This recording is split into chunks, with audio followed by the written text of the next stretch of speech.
Hello everyone, welcome back to the channel. In this video I'm going to create a quick head-to-head comparison review about these two trading platform, which is Tradovate and NinjaTrader. So let's quickly dive into it. Talking about Tradovate in 2025 is a cloud-based feature platform focused on low cost and accessibility, offering a flat rate commission, web and mobile access, and a smooth trade view integration.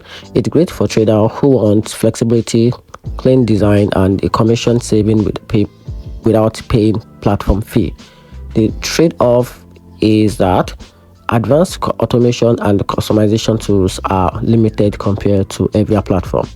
Talking about NinjaTrader, on the other hand, is built for power users with advanced charting, NinjaScript for custom strategy, and a huge ecosystem of add-ons. It's ideal for serious feature traders who need automation and a deep analytics. However, the platform has a steeper learning curve and a licensing fee for premium features, and it can feel overwhelming for beginners.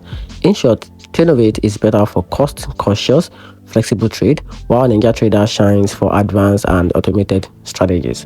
And that's it. Hope you find the video helpful. Turn the notification button and subscribe for more.